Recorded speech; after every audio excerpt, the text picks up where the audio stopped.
You ever notice how people love to test boundaries? Not because they're evil, but because it's easy. It's easy to see how far they can push, how much you'll bend, how much of yourself you'll give up before you finally say enough. Here's the truth: weak boundaries don't protect you. They drain you. Every time you say yes when you mean no, you chip away at your own peace. Every time you let something slide that shouldn't, you're teaching others how to treat you. And every time you convince yourself it's not a big deal, it becomes a bigger deal. Strong boundaries are not walls. They're doors, doors you control, doors you open and close with intention. Keeping boundaries strong doesn't make you mean, it makes you clear. It tells people, and this is where you begin. That line, sharp, clean, undeniable, keeps relationships healthy, not toxic. And the best part, the people who belong in your life will respect those boundaries. They won't guilt you. They won't fight you. They'll honor the space you set because they care about you, not just what they can get from you. So keep your boundaries strong, not out of fear, not out of anger, but because your peace is worth protecting. And the moment you start treating your peace like it matters, others will too. Weak boundaries drain your peace. When you say yes to things you don't truly want to do, you feel the weight of that choice settle inside you. It doesn't feel like generosity. It feels like pressure. It feels like you've betrayed yourself. People notice when you consistently bend to keep them comfortable, and without realizing it, they start expecting it. They begin to count on your flexibility instead of respecting your limits. What starts small, a favor here, an extra task there, grows into a pattern where your needs are always second. And every time you allow it, a little more of your energy slips away. Peace doesn't disappear overnight. It erodes slowly. It's in the small sigh you let out when you agree to something you didn't want to do. It's in the resentment you feel when you're stuck in a commitment that doesn't serve you. It's in the exhaustion of living a life that doesn't match your values because you're too worried about disappointing someone else. And soon, peace is replaced with frustration, stress, and sometimes even anger, emotions directed both at others and at yourself. Weak boundaries create imbalance. They invite people to treat your time, your energy, and your emotions as if they're always available. And the truth is, people will take what you offer, not necessarily out of malice, but because that's the system you've allowed. If you set no limit, there is no limit for them. And if there is no limit, then peace becomes impossible. You can't rest when you're constantly pulled in directions you didn't choose. It's easy to think that keeping the peace means saying yes. But peace on the outside can create war on the inside. You smile while agreeing, but your stomach knots. You nod along to avoid conflict, but your mind replays the frustration over and over. That kind of false peace is expensive, and you pay for it with your well-being. You trade your calm for someone else's comfort. You trade your rest for their convenience. You trade your voice for their approval. And when the trade keeps happening, you realize you've built a life where your peace doesn't belong to you anymore. Weak boundaries don't just drain your peace, they damage relationships too. Resentment builds like a shadow behind the scenes. You start to see people not for who they are, but for how much they take. Conversations feel heavier. Moments that should bring connection leave you drained instead. And the irony is, you may have weakened your boundaries to keep people close, but the very act of doing so slowly pushes them away in your heart. You can't truly connect with someone you feel exploited by, even unintentionally. And the cycle continues. Because the more your peace is drained, the less patience you have. The less patience you have, the more irritation seeps into your tone, your reactions, your body language. Others feel it. They may call you moody, distant, or unkind. They may not understand that what they're really witnessing is the cost of you abandoning your boundaries. And suddenly, you're not only drained, you're misunderstood. Peace thrives in clarity. Without boundaries, life is cluttered with everyone else's demands. Your priorities blur, your values fade, your sense of self gets buried under the weight of obligations you never truly agreed to. You might wake up each morning already tired because your day belongs to everyone but you. Your peace isn't just drained. It's gone before the day even begins. And when your peace is gone, everything feels heavier. Small inconveniences feel like mountains. Simple requests feel like attacks. What once might have rolled off your back now cuts deep because you're operating from a place of emptiness. Weak boundaries leave you with nothing left to give, yet they also leave you unable to rest. It's a cycle of depletion, and it keeps spinning as long as you allow it. Boundaries are not walls, they're doors you control. When people hear the word boundary, they often picture something harsh, something cold, something that pushes others away. They imagine a wall, thick, impenetrable, built to keep everyone out. But real boundaries don't work like that. A boundary is not a permanent blockade. It is not about isolation or shutting the world off. It is about choice. It is about having the ability to open and close access to yourself with intention, the same way a door operates. You decide who comes in, how far they come in, and when it's time for them to step back. Think about a house with no doors. Anyone can walk in at any time. There is no filter, no safety, no pause between you and whoever chooses to enter. That house would feel exposed, unsafe, unlivable. Your mind and your energy work the same way. If you allow everything and everyone unlimited access, you stop feeling safe inside yourself. You become restless, tense, constantly on alert because you've lost the power to regulate what enters your space. A boundary is the door that restores that control. It allows you to decide when to welcome someone, when to keep them outside for now, and when to close the door completely. Boundaries are doors because they involve movement and choice. You are not sealing yourself off from the world. You are giving yourself the ability to engage when it's healthy and to retreat when it's necessary. A wall says, no one ever. A door says, sometimes, but only when it's right. That difference matters because human beings are wired for connection. We need others. We need relationships, but we also need the freedom to protect our own well-being. The door model gives you both. Some people mistake boundaries for rejection. They think that when you close the door, you're saying the relationship is over. But the opposite is true. By having a door instead of a wall, you create the possibility of healthy interaction. You let others know how to approach when it's welcome and under what conditions it can work. Boundaries create clarity. Without them, relationships collapse under the weight of confusion, assumptions, and unmet expectations. With them, relationships thrive because everyone understands the framework. A door doesn't just keep things out. It also protects what's inside. Your energy, your values, your time, your peace, these are treasures. If the door is always open, they're constantly exposed to depletion. People may not even realize they're draining you, but the effect is the same.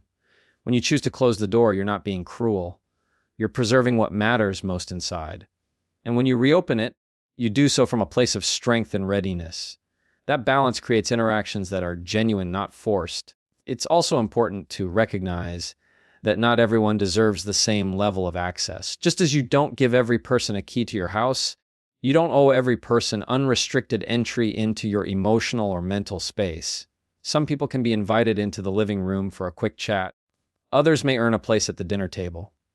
A few may be trusted enough to enter the private rooms of your heart. Boundaries as doors help you decide those levels of access, and those decisions protect your well-being without destroying your connections. Boundaries as doors also remind you that you are the one in control. You are not powerless against the demands of others. You don't have to let guilt or pressure dictate how wide the door swings. You can open it halfway. You can close it gently. You can leave it locked for as long as you need. That control is not selfish. It is responsible. It ensures that when you do let people in, you are present, willing, and authentic rather than resentful or exhausted. Understanding boundaries as doors instead of walls changes the way you carry yourself. It eliminates the fear of being cold or distant. It removes the shame of needing space. It gives you permission to honor your needs without shutting down your connections. A door creates the freedom to move between solitude and community, rest and engagement, giving and receiving, all at your own pace. Clear boundaries build healthy relationships. When you are direct about what you will and will not accept, you create an atmosphere where trust can grow. People know where you stand, and they know how to interact with you without fear of crossing unspoken lines. Unclear boundaries, on the other hand, create confusion. Others may unintentionally push past your limits, not because they want to harm you, but because they never knew those limits were there. Silence might feel easier in the moment, but it only sets the stage for misunderstanding later. Relationships thrive on honesty. Without clear boundaries, you are not being honest about your needs.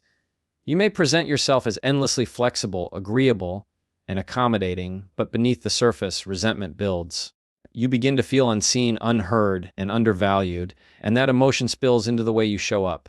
Conversations become shorter, patience runs thin, and the closeness you wanted to preserve starts to break apart. By setting a clear boundary, you communicate openly, and openness is the soil where healthy relationships take root. Boundaries also prevent imbalance. Every relationship, whether personal or professional, involves give and take. If one person is always giving while the other is always taking, the bond becomes lopsided. The giver grows tired, the taker grows entitled, and neither side experiences true connection. Clear boundaries restore balance. They establish expectations so that the flow of energy, time, and respect is mutual. Both people know what is fair, and both are held accountable to that fairness. In friendships, boundaries allow authenticity. When you say no to something that doesn't align with your values, you give your friend the gift of knowing the real you. They don't have to guess what you think. They don't have to wonder if your smile is genuine or forced. They get honesty. That honesty may sting for a moment, but in the long run, it creates security. They know your yes always means yes, and your no always means no. That reliability builds trust stronger than constant agreement ever could. In families, boundaries prevent cycles of guilt and obligation. Families often blur the line between love and control. Without boundaries, it's easy to be swept into patterns of doing what is expected rather than what is healthy. Clear boundaries remind both sides that love doesn't mean unlimited access or constant sacrifice. Love means respect. Respect for individuality, respect for choices, and respect for personal space. When those boundaries are set and kept, family ties strengthen because they are based on mutual understanding rather than silent resentment. In professional settings, boundaries define respect. Without them, work bleeds into every corner of life, and colleagues or supervisors may come to expect availability at all times.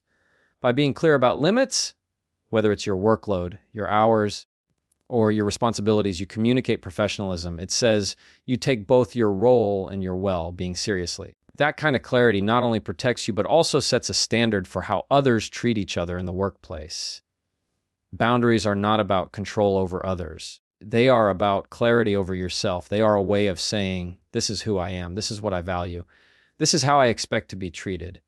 That message, when delivered consistently, filters relationships. People who respect you will adjust and honor those boundaries. People who do not respect you will push back, and in doing so, they reveal where they stand. Either way, the relationship becomes clearer, and clarity is what allows you to choose connections that are healthy instead of draining. Healthy relationships are not built on endless compromise. They are built on respect, balance, and understanding. Clear boundaries are the structure that makes those things possible. They remove the guesswork. They replace unspoken expectations with open communication. They give every relationship a framework where both people can thrive without fear of exploitation, guilt, or resentment. Protecting your peace teaches others how to respect you. When you decide that your well-being is worth guarding, you set a tone for every interaction you have. People take cues from the way you treat yourself. If you constantly put yourself last, they assume it is acceptable to do the same. If you overextend without pause, they assume your time and energy are always available. But when you consistently protect your peace, you send a message without needing to repeat it. This is someone who values themselves, and this is someone whose boundaries matter. Respect does not happen in silence. Respect grows from clarity, and clarity begins with your actions. If you show others that you tolerate disrespect, disregard, or constant intrusion, they learn to treat you in line with that tolerance. It might not even be intentional. People are conditioned by what you allow. Protecting your peace is not only an act of self-preservation, it is also an act of education. You are teaching others what is acceptable in your presence, and you are teaching them by how you live, not just by what you say. When you protect your peace, you stop rewarding unhealthy behavior. If someone tries to guilt you into commitments, but you calmly stand your ground, they learn that guilt will not move you. If someone pushes your limits, but you respond with firmness rather than compliance, they learn that pressure will not bend you. Over time, people adjust. They begin to interact with you in healthier ways because the unhealthy ways no longer work. In that process, you reinforce respect. Peace is not passive. It is not something you find only in quiet moments or in isolation from others. Peace is active. It is maintained by choices, boundaries, and standards. Protecting your peace shows others that you are intentional about how you live and who you allow close. It demonstrates self-awareness. It tells them that your presence is not to be taken lightly because you have already invested in protecting it. That kind of example commands respect far more than any demand for respect ever could. Relationships change when you begin protecting your peace. Some people will resist. They are used to having unlimited access to your time, your energy, or your emotions. When you start closing the door even slightly, they may push harder. They may question you, criticize you, or accuse you of being selfish. But in reality, they are being confronted with a new standard, one where their comfort no longer outweighs your well-being.